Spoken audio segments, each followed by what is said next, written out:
안녕하세요. 지방대학교에서 교수로 재직 중인 50대 여성입니다. 사람들이 말하길 결혼은 인생에서 가장 큰 축복이자 제일 큰 행사라고 하는데요. 저에게 결혼이란 축복이나 큰 행사가 아닌 시궁창보다 못한 지옥이었네요. 살면서 가장 후회되는 선택을 꼽으라면 그건 아마도 결혼일 거예요. 그래서 결혼을 고민하는 후배나 졸업한 학생들이 있다면 이 말은 꼭 말해주곤 합니다. 나이가 쫓겨 어쩔 수 없이 선택하게 된 결혼은 하지 말라고요. 가장 사랑하는 사람과 함께해도 어려운 것이 결혼인데 확신을 갖지 못한 사람과 하는 결혼은 파국으로 치닫을 게 뻔하거든요. 저희 때만 하더라도 여자들은 많이 가르칠 필요 없이 고등학교만 졸업하면 시집을 보내자는 주의였어요. 주변에도 보면 고등학교를 졸업한 후 대학교를 진학하지 않고 바로 시집을 가는 것을 심심찮게 볼 수 있었죠. 그렇지만 저는 교수로 일하고 계시는 부모님 덕분에 무사히 대학교까지 마칠 수 있었네요. 부모님께서는 남자 여자 가릴 것 없이 사람은 배워야 성장한다며 공부하는 것을 정말 많이 강조하셨거든요. 그 덕분에 경제적 여유가 없다면 들어가지도 못할 사립대학교에 들어가서 많은 것을 배우고 경험할 수 있었는데요. 고등학교 때까지만 하더라도 통금 시간이 10시를 넘지 못할 정도로 엄하셨던 부모님께서는 대학교를 입학하자 성인이니 마음대로 하라며 통금 시간을 풀어주시더군요. 그래서 마음껏 대학교 시절을 즐길 수 있었네요. 그리고 대학교 2학년이 되던 해 남편을 만나게 되었습니다. 남편은 법학과에 재학 중인 복학생으로 또래 남자들보다 듬직한 면이 있었어요. 묵묵히 뒤에서 챙겨주는 듬직한 모습에 반해 남편과 연애를 시작하게 되었고요. 그리고 연애를 한 지 6개월 후 저희는 평생을 함께하기로 약속을 하게 되었는걸요. 뱃속에 소중한 새 생명이 찾아왔거든요. 임신 테스트기에 두 줄이 뜬 것을 처음 확인했을 때에는 아무것도 하지 못한 채 그저 방 안에 틀어박혀 있었어요. 물론 새로운 생명이 뱃속에 찾아온 것은 큰 축복이었지만 22살이란 나이는 예고도 없이 들이닥친 변화를 받아들이기 힘들었습니다. 아무리 준비를 열심히 했다고 해도 예상하지 못한 사고가 생기는 것이 출산인데 준비는커녕 아직 대학교도 졸업하지 못한 학생에게 큰 부담이 되는 것은 사실이잖아요. 부모님에게 도움을 요청하려고도 해봤지만 도저히 입이 떨어지지 않았습니다. 오히려 부모님에게 임신 사실을 들킬까 헛구역질이 나와도 꾹 참고 입안에 밥숟가락을 쑤셔 넣기 바빴죠. 그러다 용기를 내어 남편에게 임신 테스트기를 건넸어요. 분명 남편 또한 골머리를 앓으며 한숨을 푹푹 쉴 게 뻔했기에 아무 말 없이 점점 심각하게 변해가는 남편의 얼굴을 응시할 뿐이었네요. 그런데 남편은 전혀 예상하지 못했던 말을 했죠. 어차피 결혼을 한다면 저와 하려고 했는데 아이가 생겼으니 미리 하자고요. 깜짝 놀랐습니다. 아직 아무런 준비도 되지 않은 상태에서 결혼을 결심하다뇨. 머릿속에는 가진 것이 하나도 없는 우리 세 식구가 어떻게 살아갈 수 있을까라며 계산을 했지만 마음만큼은 그 어느 때보다 따뜻했어요. 어린 나이에 책임져야 할 새 생명이 찾아왔다는 것에 대해 두렵고 놀랄만도 한 거잖아요. 결혼하자는 남편의 말을 듣자 그동안 녹이 쓴 사슬처럼 엉켜있던 안 좋은 생각들은 단번에 잘려나갔죠. 진심이 담긴 남편의 말 또한 믿기로 했고요. 한편 하나밖에 없는 딸의 임신 소식을 접한 친정은 발칵 뒤집혔어요. 초음파 사진을 내밀자 어머니께서는 머리를 짚으시며 다시 소파에 주저앉기도 하셨죠. 아버지께서는 계속 한숨만 푹푹 쉬셨는데요. 남편은 그에 굴하지 않고 앞으로 저와 뱃속의 아이를 책임질 테니 믿고 맡겨달라고 하더군요. 시부모님 또한 교수로 친정 부모님과 잘 아는 사이였기에 부모님께서는 별다른 반대 없이 저희의 결혼을 허락하셨네요. 시부모님의 올곧은 성품과 남편의 착한 심성이 있었기에 가능한 일이었죠. 결혼 후 저희 부부는 친정 부모님 댁에서 시작을 하게 되었어요. 저희가 나가서 따로 살 돈이 없는 것도 맞는 이유였지만 그보다는 사법고시를 앞둔 남편을 배려하는 차원에서 결심한 일이었죠. 임신을 한다는 것은 생각보다 더 어려운 일이었어요. 뱃속에 새로운 생명이 집을 짓고 산다는 것도 감당할 수 없을 정도로 벅찬 일인데 집안에 틀어박혀 있자니 여간 곤욕이 아니었죠. 남편이라도 곁에 붙어 있었으면 나았을지도 몰랐겠지만 남편은 사법고시 준비로 인해 아침 일찍 나가 잠잘 때가 되어서야 얼굴을 맞댈 수 있게 외로움은 점점 더 커져만 갔어요. 친구들이라도 보면 괜찮을 수도 있었겠지만 동기들은 취업을 하기 위해 공부를 하기 바빴고 더군다나 저는 임신의 휴학까지에 동기들 얼굴 보는 것은 바닥에 떨어진 먼지를 찾는 것보다 더 힘든 일이 되었죠. 공부로 힘들어하는 남편을 볼 때면 뭐라도 해주고 싶었지만 몸이 무거워지니 그마저도 쉽지 않았습니다. 그래서 어머니가 저를 대신해 남편의 아침상을 차려주시며 못난 딸을 대신해 많은 노력을 해주었죠.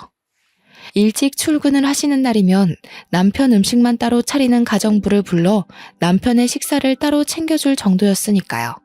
그러던 중 남편의 밥상을 책임지던 가정부 아주머니께서 개인 사정으로 인해 일을 그만두셨는데요.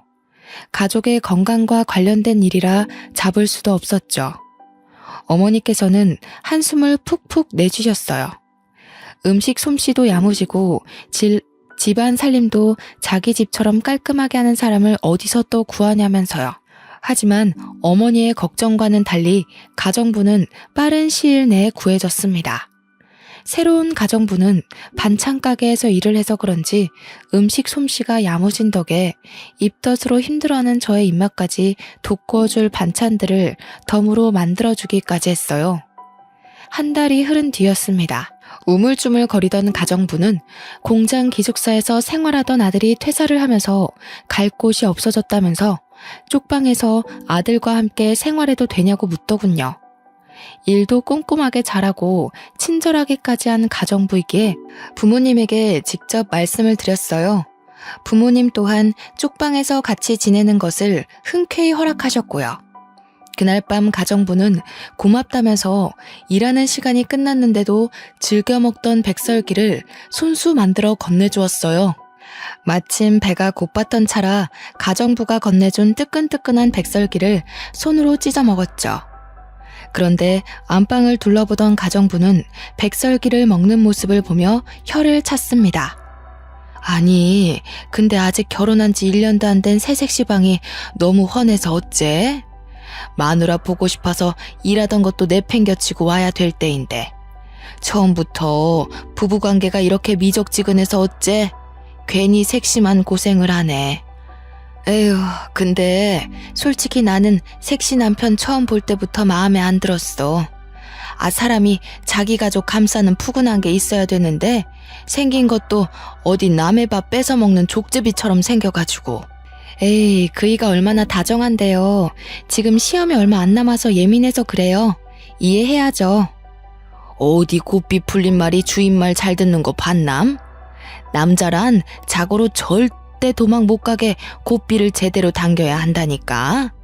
색시 뱃속에 남편 휘어잡을 수 있는 제일 좋은 곱비가 들었는데 그걸 왜 못 써? 서로 죽고 못 살아도 유지하기 힘든 게 결혼인데 자고로 남자는 잡을 수 있을 때 휘어잡아야 사는 게 편하다니까. 에이, 그런 거 아니에요. 그이가 내색을 안 해서 그렇지 얼마나 잘하는데요. 아이고, 나는 새댁 남편이 잘하는 거 한 번도 못 봤네. 정성이 어디 보이지도 않는 옆구리에 뻗치셨나. 원래 공부 잘하는 놈들이 더 발랑 까진 법이라잖아. 새댁이 속고 있는 거야 지금. 가정부에게서 남편의 뒷담화를 듣고 있자니 솔직히 기분이 좋지는 않았네요. 혀 위에서 미끄러지던 백설기의 맛 또한 퍼석퍼석한 지우개를 먹는 것 같이 느껴졌고요. 싫은 기색을 내비쳤지만 가정부는 계속해서 남편에 대한 뒷담화를 늘어놓았어요. 그러면서 자기 아들에 대한 칭찬 또한 동시에 늘어놓았죠. 아들에 대한 가정부의 자랑은 커다란 포대자루 안에 담아도 넘칠 것만 같았습니다. 절대 끝날 것 같지 않은 가정부의 수다에 이불 끄트머리를 잡아 끌며 침대에 누웠어요. 가정부는 그제서야 쟁반을 가지고 안방에서 나갔죠. 혼자서 생각해보아도 가정부가 했던 남편에 대한 뒷담화는 정말 기분이 나빴어요. 하지만 곱씹으면 곱씹을수록 가정부의 말이 아예 틀린 것은 아니더군요. 남편이 여자 문제로 속 썩인 일은 없었지만 그렇다고 딱히 저희 가족에게 잘한다는 생각은 들지 않았거든요. 어머니가 쏟는 정성을 남편은 고마워하기는커녕 당연하게 여겼죠. 그뿐만이 아니었습니다. 시험이 다가올수록 남편은 완전히 다른 사람이 된 것처럼 화를 내었고 남편의 날카로운 태도는 가뜩이나 임신으로 예민해져 있는 저에게 큰 충격을 가져다 주었어요. 시험이 다가오니 예민해지는 건 당연하다고 스스로에게 위안을 삼아 보려고 했지만 남편의 행동은 정말이지 도를 지나쳤어요. 남편은 막달이 다가와 화장실을 자주 가는 것 같은 사소한 일도 이해를 하지 못했으니까요. 결국 사소한 갈등은 차곡차곡 쌓여 각방을 쓰는 지경에까지 이르게 되었어요. 결혼을 결정짓는 수많은 요인 중 오직 사랑 하나만 바라본 채 결혼을 했었는데 유일하게 결혼 생활을 유지시켜주던 사랑이 빠져나가자 저희 부부의 상태는 간신히 숨만 붙어 상태나 다름이 없었네요. 부모님은 남편이 중요한 시험을 앞둬 그런 거라며 이해하라고 했지만 22살이란 어린 나이는 그것을 받아들이기 힘들었는걸요. 그러던 중 남편의 본심을 확인할 수 있는 사건이 터지게 되었습니다. 남편과 부모님이 모두 아침 일찍 집을 나간 날이었어요. 매일 똑같은 집에 박혀 있으니 너무 따분하고 심심하더라고요. 그래서 집 근처 공원에 산책을 나가게 되었죠. 그런데 걸은 지 얼마 되지도 않았을 때 갑자기 아랫배에 엄청난 복통이 느껴졌어요. 누군가 말라 비틀어진 행주를 계속해서 쥐어짜는 듯한 아픔이었죠. 처음 느껴보는 생생한 고통에 119를 부를 생각도 하질 못했습니다. 그 순간 머릿속에 떠오른 것은 남편밖에 없었고요. 그래서 공원 벤치에 앉은 채 남편에게 전화를 걸었는데요. 자꾸만 조여오는 고통에 울먹이며 전화를 하자 남편은 다짜고짜 짜증부터 냈어요.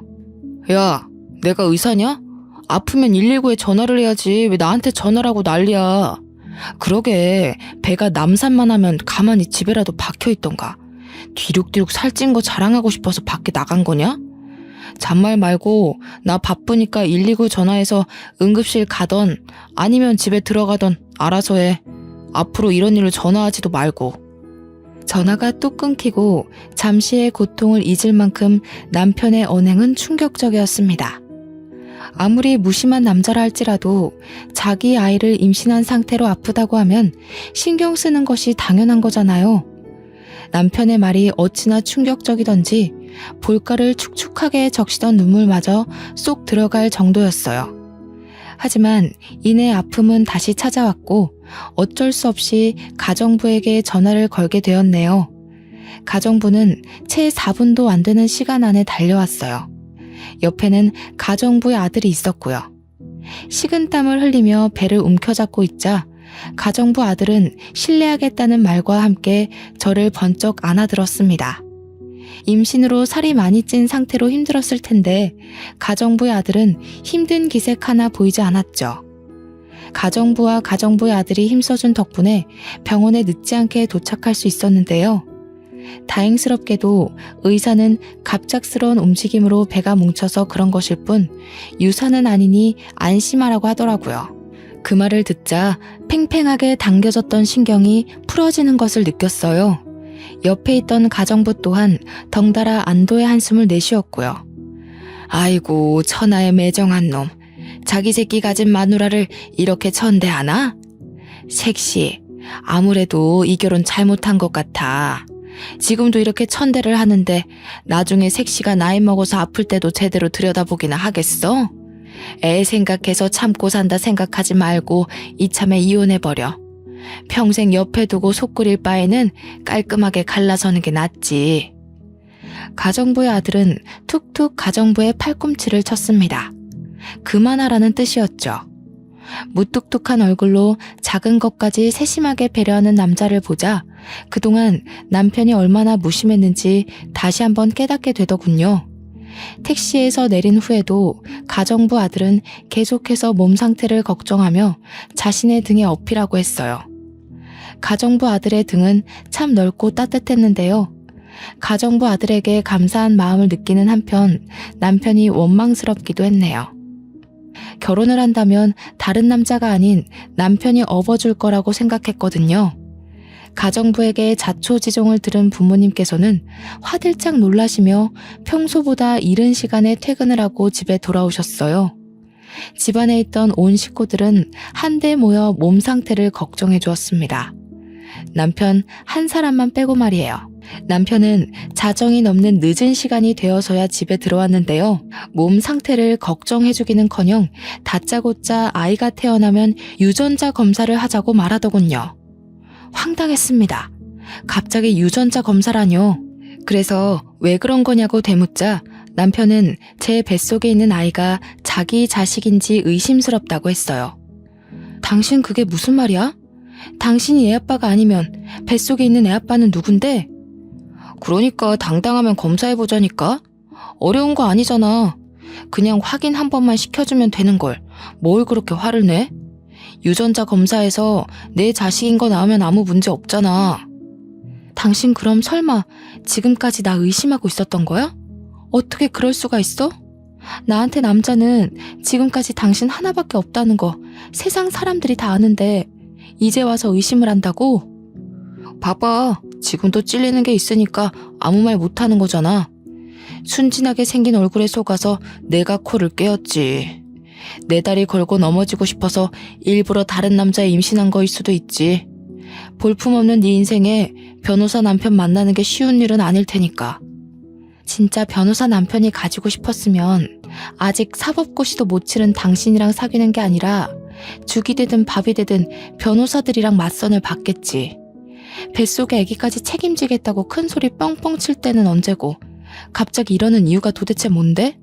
갑자기 가장의 책임도 남편의 책임도 내던지는 남편의 태도가 참 궁금했습니다. 처음부터 막대 먹었으면 놀라지 않았겠지만 세상 제일 다정하던 남편이 갑자기 처음 보는 사람인데도 더 냉랭하게 굴다뇨. 말이 안 되잖아요. 그래서 꼭 이유를 알아야 했죠. 교수 집안이라고 해서 떨어질 떡이라도 떨어질 줄 알았는데 이건 뭐 떡이 아니라 떡 부스러기도 안 떨어지니. 변호사만 되면 어떻게든 변호사 사이 모셔가겠다고 내놓으라는 재벌집에서 선짜리 들어올 텐데 너무 억울해서. 나도 너네 집이 개털 날리는 집인 줄 알았으면 장가 안 왔지. 그동안 진심이라고 생각했던 남편의 태도는 모두 돈을 노리고 만들어진 가짜였던 것이죠. 길 가다 맨홀 구멍 아래로 떨어진다 해도 남편에게 받은 충격보다는 덜할 것 같았어요. 지금까지 인생의 동반자라고 믿어 의심치 않았던 남편의 실체가 사람을 돈만 보고 판단하다뇨. 시커먼 남편의 실체를 알게 된 후 부부관계는 회복할 수 없을 정도로 나빠졌는데요. 고작 5개월이란 시간 동안 죽고 못 살았던 남편과 죽이고 싶을 정도의 앙숙이 되다니 결혼이라는 것이 참 우스웠네요. 사기꾼인 줄도 모르고 남편에게 홀려 임신까지 한 스스로가 너무 한심하게 느껴졌어요. 죽을 줄 모르고 불길에 뛰어드는 나방과 별반 다를 게 없었으니까요. 부부의 관계가 틀어진 것과 별개로 시간은 잘만 흘러갔고 남편은 공들여 준비한 사법고시에 보기 좋게 떨어졌습니다. 남편은 이것 또한 저의 탓으로 돌렸어요. 제가 재수가 없어서 떨어진 거라면서요. 결국 배려라고는 눈 씻고 찾아볼 수 없는 남편에게 이혼을 신청하게 되었습니다. 남편 또한 저 같은 여자와 더 이상 살 수 없다며 이혼을 흔쾌히 받아들였고요. 이혼 후 아무것도 먹지 못할 만큼 힘든 시간을 보냈어요. 하지만 힘든 몸과는 다르게 뱃속에 있는 아이는 무척무척 자라만 갔죠. 아이는 쌀이 눈이 쏟아지는 추운 겨울 세상에 나오게 되었죠. 부모님은 고생했다면서 손수 끓인 미역국을 떠먹여 주셨는데요. 함께 해주는 부모님을 보면 감사하다가도 태어난 아이들 사진을 보며 기뻐하는 다른 남편들을 볼 때면 눈물이 핑 돌았네요. 이혼한 저는 절대로 느낄 수 없는 기쁨인 거잖아요. 부모님께서 출근을 하시는 날이면 부모님을 대신해 가정부가 수발을 들어주었어요. 그리고 가정부 올 때면 함께 따라오던 남자는 퇴원일이 되자 품에 꽃다발을 안겨주었습니다. 건강하게 아이를 낳은 것을 축하한다면서요. 전 남편에게는 받지도 못했던 꽃다발을 받자 눈물이 핑 돌더군요. 울적했던 기분 또한 나아지는 것 같았고요. 그 후에도 가정부 아들은 자신이 자처해 같이 병원을 가는 등 비어있는 남편의 역할을 대신해 주었어요. 알뜰살뜰하게 저희 모자를 챙겨주는 가정부 아들 덕분에 닫혀있던 마음을 조금씩 열게 되었죠. 그 따뜻한 마음에 힘입어 다시 복학을 하게 된 것이고요. 육아와 학업을 병행하는 것은 정말 힘든 일이었어요. 하지만 그럼에도 아들에게 부끄럽지 않은 엄마가 되기 위해 이악 물고 버티게 되었죠. 고개도 가누지 못했던 아들이 돌이 지나자 부모님께서는 슬슬 재혼 이야기를 꺼내셨는데요. 아직 이혼에 대한 아픔이 채 가시기도 전에 재혼 이야기가 나와 껄끄럽기는 했지만 부모님이 얼마나 걱정하시는지 알기에 어쩔 수 없이 선자리에 나가게 되었습니다. 맞선에 나온 남자들은 적게는 5살에서 많게는 10살까지 차이 나는 이혼남 뿐이었어요. 남자들은 이혼녀라는 이유만으로 무례하게 구는 구석이 있었는데요. 그럴 때마다 항상 따뜻하게 배려해주던 가정부 아들이 생각났습니다. 가정부의 아들이라면 색안경을 끼고 무례하게 구는 남자들과 다르게 좋은 남편이자 좋은 아빠가 되어줄 것 같았거든요. 하지만 가정부 아들에 대한 마음을 쉽게 드러내지는 못했어요. 아직 젊고 창창한 사람에게 괜히 짐을 지어주기 싫었는걸요. 혼자서 끙끙 앓고 있을 때 기적 같은 일이 일어났습니다. 가정부 아들이 먼저 마음을 고백해준 것이었어요. 가정부 아들은 많이 부족한 것은 알지만 좋은 아빠, 좋은 남편이 될 테니 자신에게 한 번만 기회를 달라고 하더군요. 다른 건 볼 필요도 없었어요. 그 진실된 마음 하나면 좋겠거든요. 가정부 아들은 밤낮이 뒤죽박죽인 교대 근무를 해 몸이 고단할 텐데도 항상 피곤한 기색 없이 잘해주려 노력을 했습니다. 아들에게도 다정하게 대해주었고요. 그래서 대학원에 진학했을 때 부모님께 가정부 아들과 재혼을 하겠다고 밝히게 되었네요. 부모님과 가정부의 반응은 불과 물처럼 극명하게 나뉘었어요. 가정부는 껍질을 벗기고 있던 마늘을 천장 위로 던지며 기뻐했고 부모님께서는 가슴을 내려치시며 답답해하셨죠. 그렇게 당해놓고도 정신을 못 차려. 어디 만날 남자가 없어서 하필 골라도 가정부집 아들이야. 전 남편한테 호되게 당해놓고도 아직 철이 안 들었어. 저 자식이랑 정 결혼하고 싶으면 우리랑 영 끊고 호연이도 놓고 맨몸으로 나가서 살아라.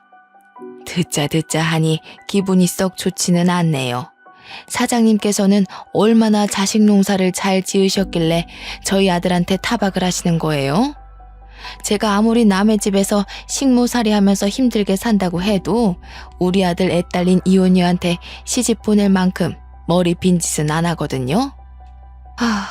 아무리 우리 딸이 애 딸린 데가 이혼을 했다고 해도 이건 급이 안 맞아도 너무 안 맞죠? 아줌마는 눈 없어요? 딱 보면 알 수 있잖아요. 서울에서 내놓으라는 대학원 나와 몇 년 있으면 대학 교수 될 사람이랑 밤낮 없이 자동차 공장에서 일하는 아줌마네 아들이랑은 당연히 차이가 있죠.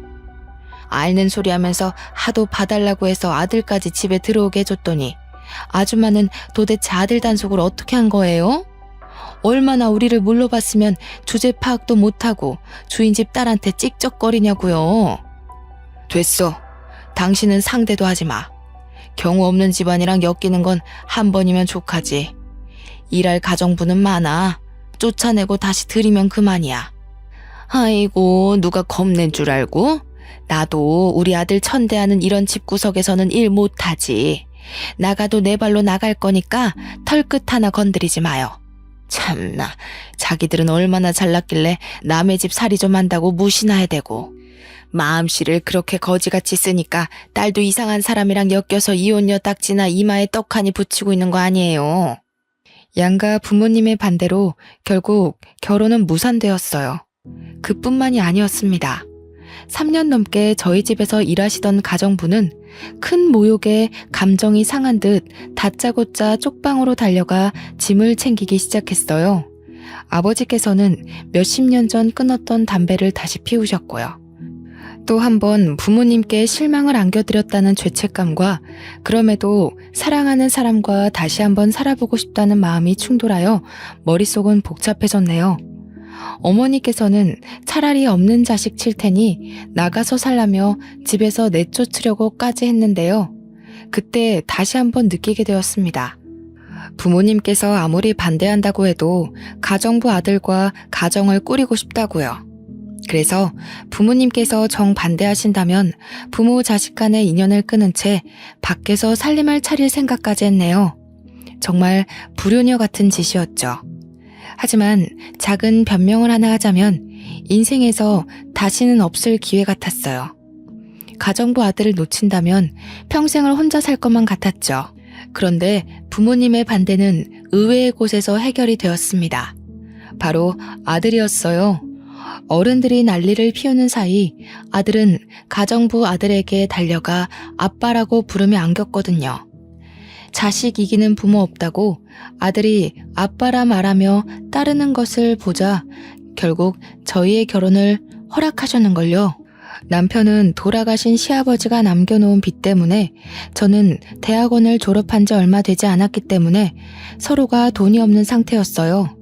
지갑 사정을 뻔히 아시는 부모님께는 친정과 가까운 곳에 있는 아파트에 신혼집을 차려주라고 하셨는데요. 저희 부부는 친정 부모님의 지원을 한사코 거절했습니다.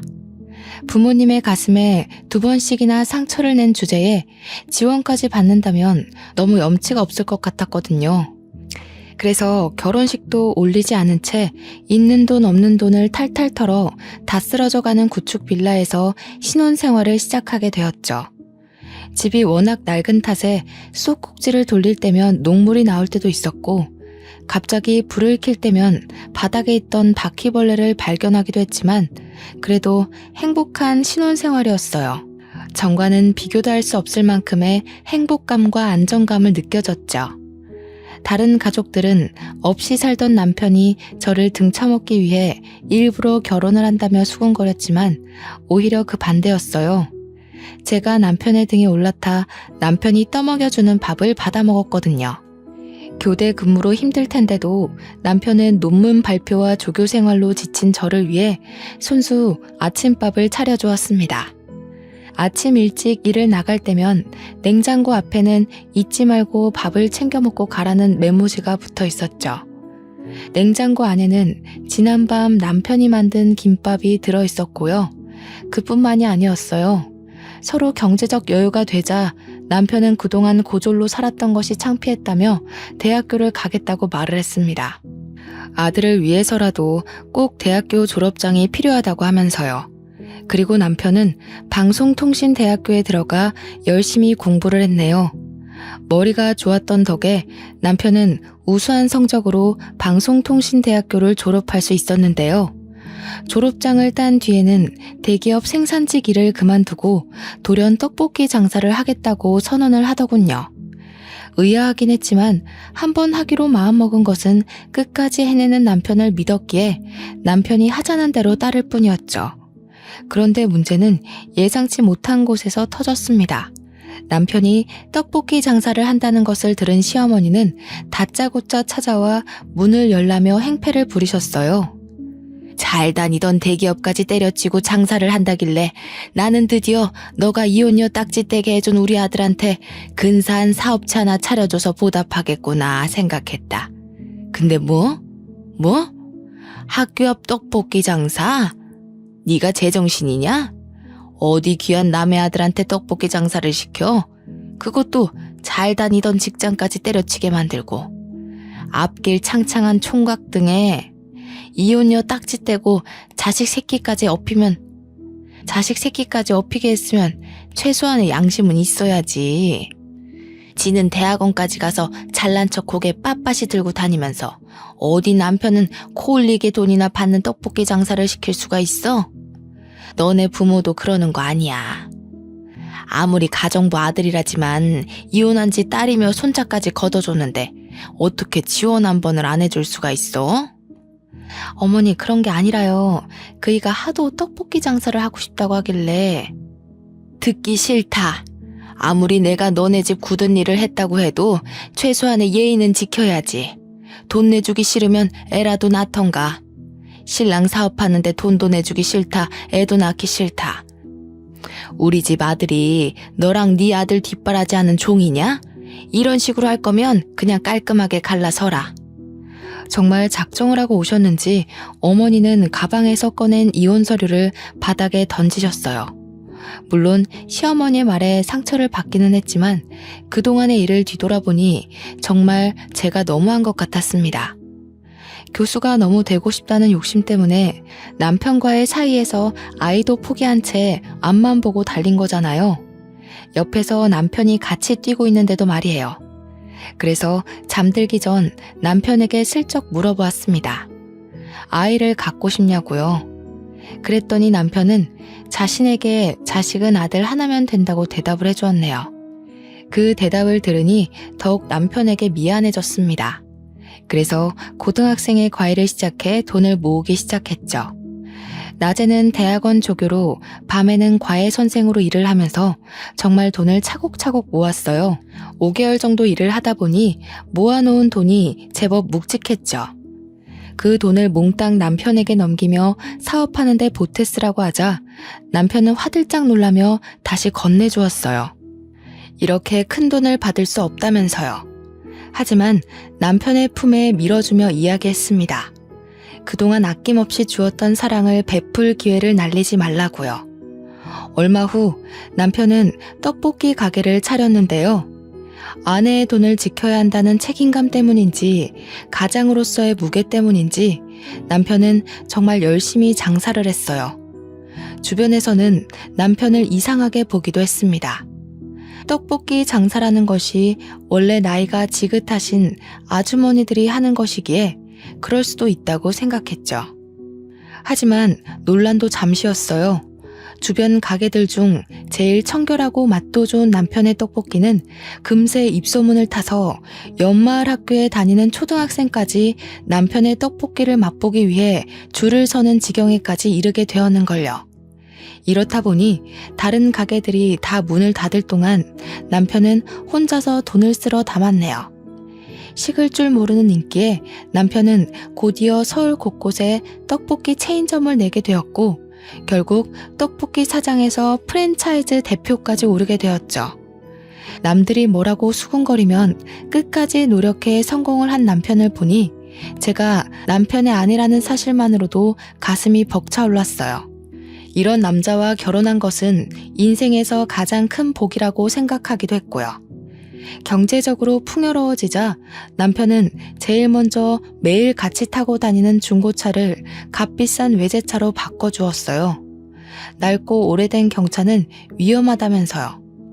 그리고 매일같이 바퀴벌레와 동거를 하던 저희는 50평이 넘는 으리으리한 아파트로 이사를 가게 되었네요.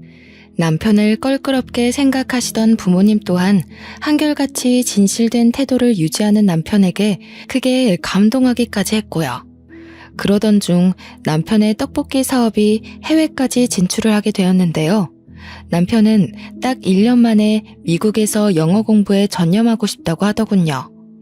이유를 물으니 대표인 자신은 한마디도 못 알아들으면서 통역사에게만 의지해 사업을 하는 것이 너무 창피하다면서요. 저는 흔쾌히 남편의 뜻을 따랐습니다. 남편이 더 발전하고 싶다는데 반대할 이유는 없잖아요. 남편이 유학을 간 뒤부터 시어머니는 하루도 거르지 않고 저희 집에 출근 도장을 찍으셨어요. 불쑥불쑥 나타나는 시어머니를 보자 남편이 왜 그렇게 시어머니에게 이사간 곳을 알려주지 말라는지 알았죠. 그런데 집에 들이닥치는 시어머니를 보자 궁금한 것이 생겼습니다. 저와 아들 둘 다 시어머니에게 이사 간 곳도 집 비밀번호도 알려준 적이 없었거든요.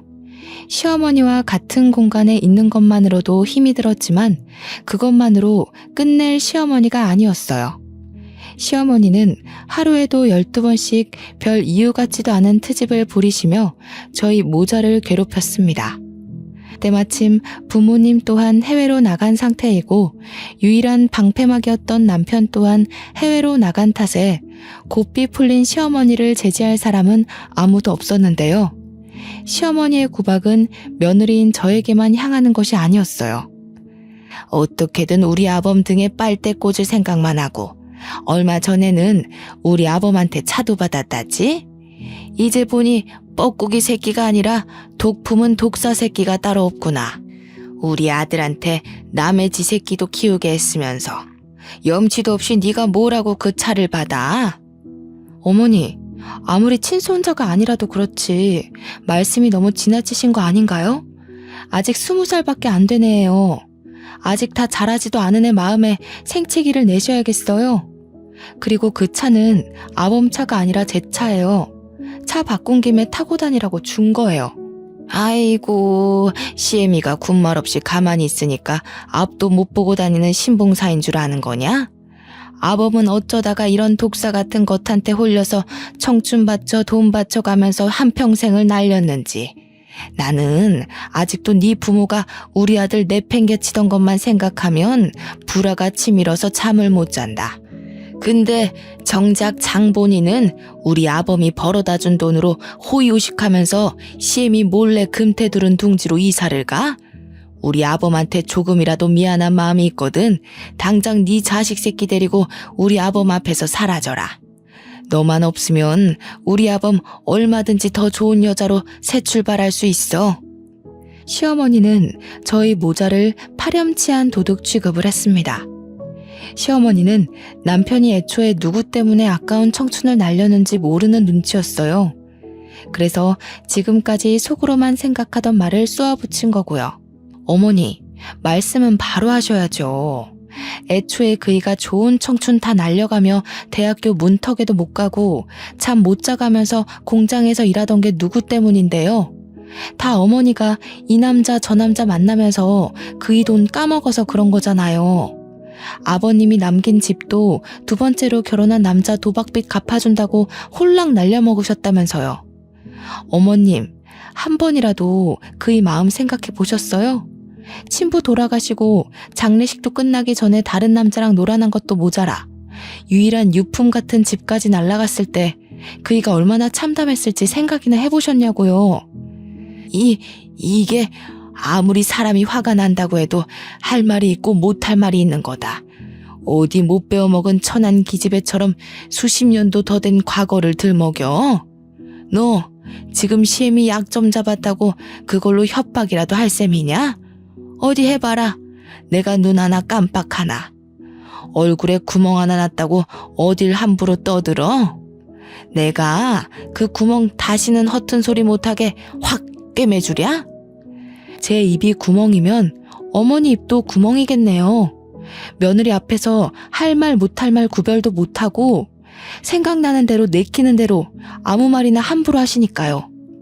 다른 사람들 다 멀쩡한 총각 인생 망쳐놓은 애 딸린 유부녀라고 손가락질해도 되지만 어머님은 그러시면 안 되죠.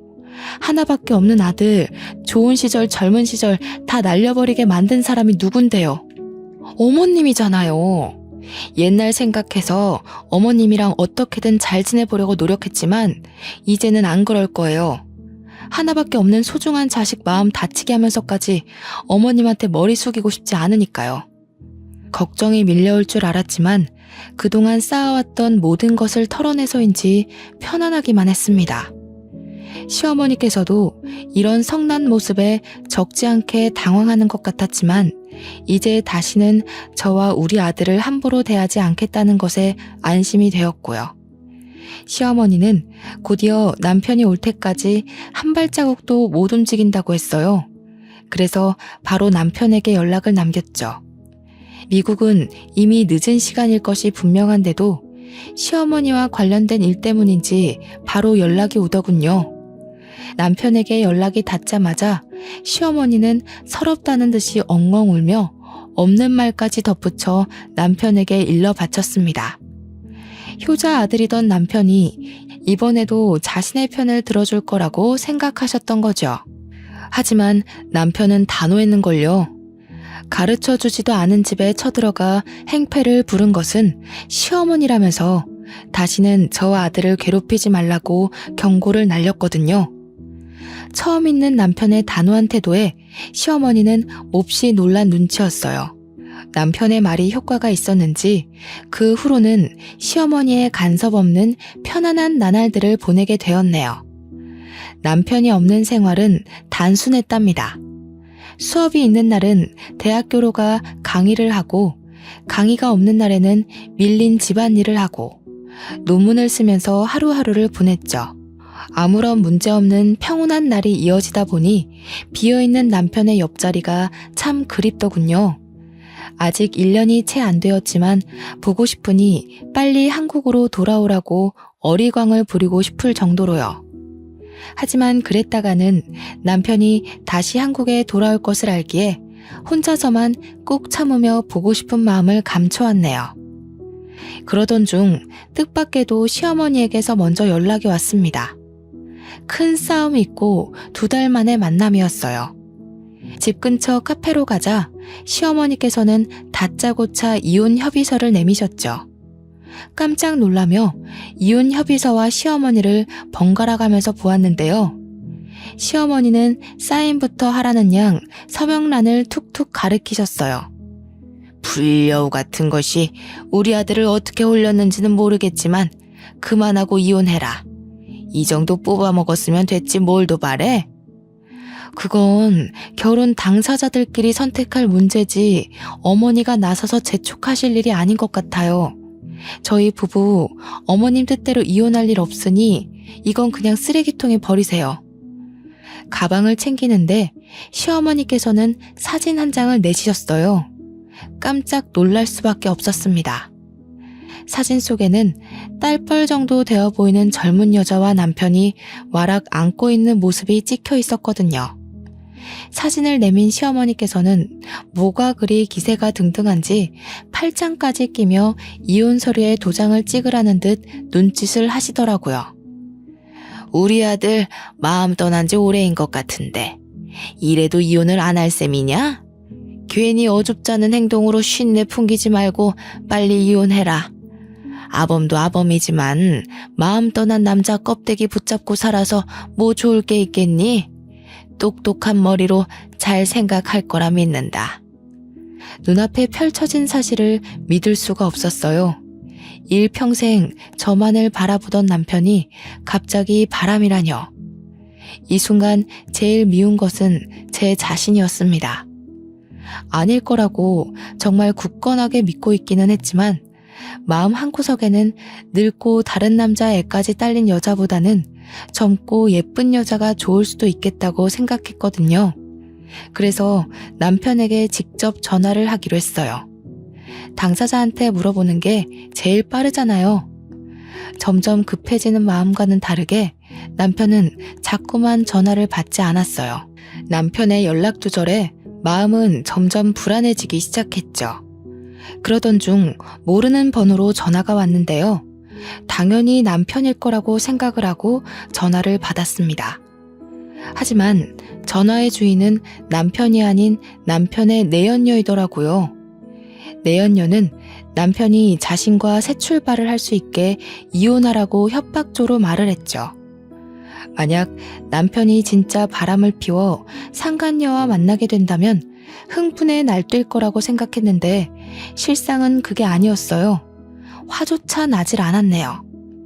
힘들 때 옆을 지켜주던 남편의 바람은 용서할 수 있었지만 잘 살고 있는 남의 가정을 파탄낸 것도 모자라 새까맣게 타버린 속을 벅벅 긁는 상간녀를 도저히 참을 수 없었어요.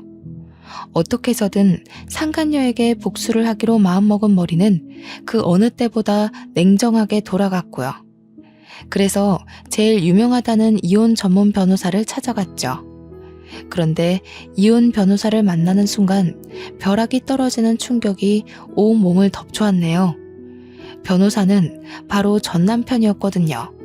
수준 떨어지는 놈 만나서 지 딸뻘 되는 애랑 기싸움하는 당신이나 마누라 내비두고 바람피는 놈이나 아주 환상의 부부네.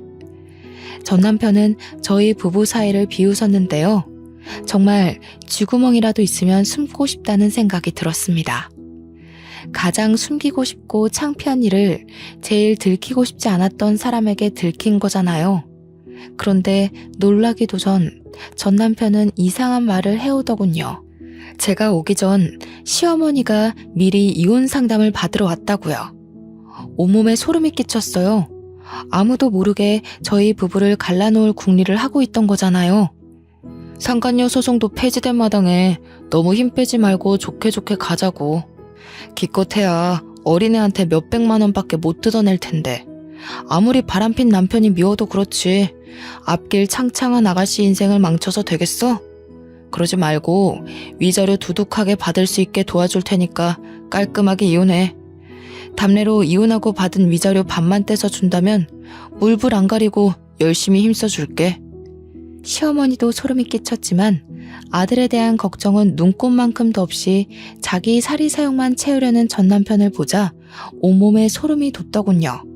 그래서 이혼 소송을 어떻게 되건 상간녀 소송이 어떻게 되던 사무실을 박차고 나왔죠. 상간녀와 시어머니에게서 계속 문자 폭탄이 와도 남편은 여전히 답이 없는 상태였어요. 이쯤 되니 짜증이 나기보다는 슬슬 걱정이 되기 시작했죠. 그래서 직접 남편을 찾아가기로 결심을 했죠. 하지만 남편을 찾고 싶다는 굴뚝 같은 마음과는 다르게 현실적인 조건은 참 마음을 따라주지 않았네요. 처리해야 할 일이 가득했거든요. 고민하고 있자 아들이 옆으로 와 자신이 직접 남편을 찾아오겠다고 하더군요. 자기가 먼저 나서는 아들을 보자 걱정이 되기도 했지만 한편으로는 고맙기도 했네요. 그래서 아들을 믿어보기로 결심했어요. 아들을 공항에 데려다주는 순간에는 걱정이 몰려오기도 했습니다.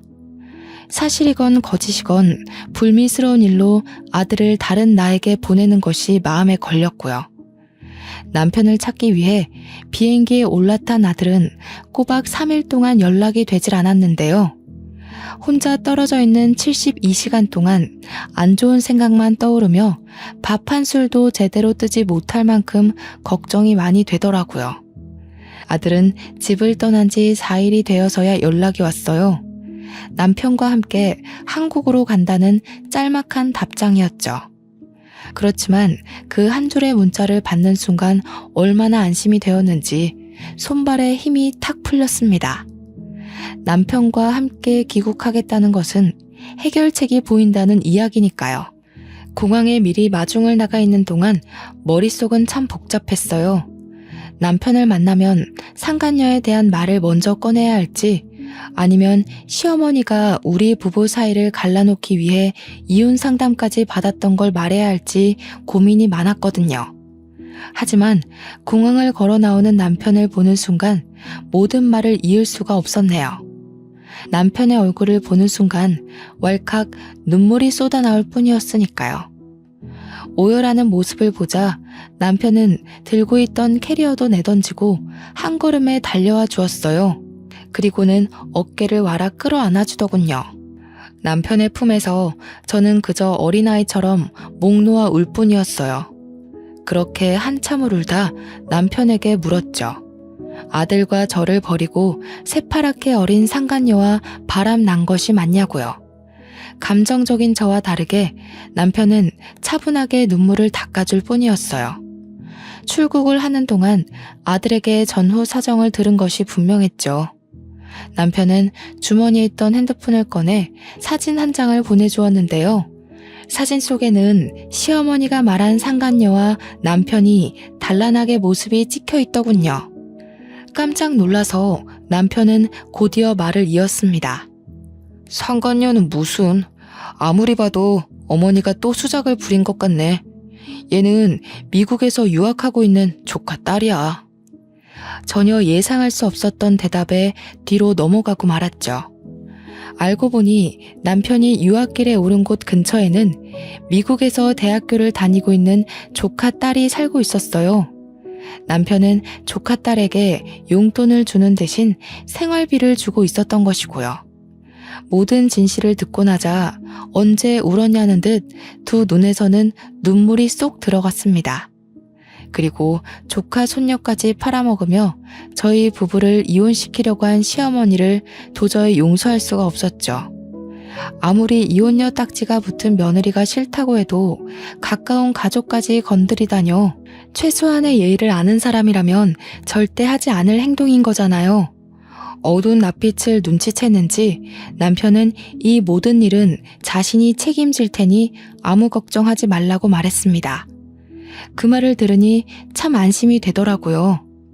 그동안 왜 걱정했을까 의문을 가질 정도로 복잡하던 머릿속은 청소기를 돌린 것처럼 깨끗해졌죠. 남편이 한국에 들어온 후 시어머니에게서는 전화가 걸려왔어요. 받을까 말까 고민을 했지만 그래도 저희 부부를 이혼시키려던 진짜 이유를 알고 싶어 전화를 받기로 했습니다. 못된 것. 우리 아범을 어떻게 구워 삶았길래 낳아주고 키워준 애미한테 절연하자는 소리가 나와?